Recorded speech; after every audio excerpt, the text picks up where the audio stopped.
આ તરફ રાહુલ ગાંધીએ કરેલા વિવાદિત નિવેદન પર રાજ્યભરમાં ક્ષત્રિય સમાજમાં ભારોભાર રોષની લાગણી જોવા મળી રહી છે। ત્યારે અમરેલીના સાવરકુંડલામાં પણ કાઠી ક્ષત્રિય સમાજ દ્વારા વિરોધ કરવામાં આવ્યો છે। સાથે જ ક્ષત્રિય સમાજે કહ્યું કે રાહુલ અને રૂપાલાના નિવેદનની સરખામણી થાય તેવી નથી।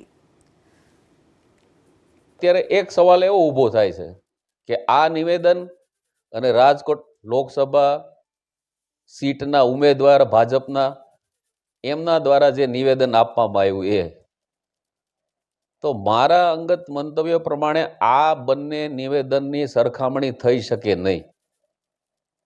એમાં એક બાબત એવી છે કે રાજકોટ લોકસભા ભાજપના ઉમેદવાર રૂપાલાજી પોતે રાજકીય કે સામાજિક અગ્રણી કરતાં એ શૈક્ષણિક આગેવાન પહેલા છે અને આટલા અનુભવી ઇતિહાસના તજજ્ઞ એવા મોવડી દ્વારા ઇવન જેમનું પોતાનું નાનપણ બાળપણ યુવાની ને અત્યાર સુધીની અવસ્થા અમરેલી એટલે ગાયકવાડ સ્ટેટ, નજીકમાં એટલે ભાવનગર સ્ટેટ, આ બાજુ રાજકોટ સ્ટેટ, આ બાજુ જુનાગઢ સ્ટેટ, આ બાજુ નાનું એવું કુંડલા સ્ટેટ, એની વચ્ચે એમનો ઉછેર થયો છે।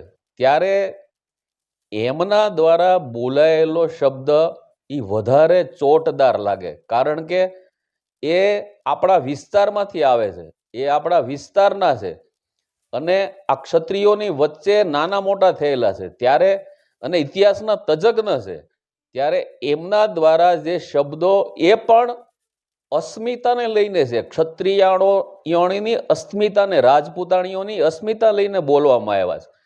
ત્યારે રાહુલ ગાંધીનું સ્ટેટમેન્ટ અને રાજકોટ સીટના ઉમેદવાર ભાજપના રૂપાલાજીનું સ્ટેટમેન્ટ એ બેની કોઈ દિવસ કમ્પેરિઝન થઈ શકે નહીં।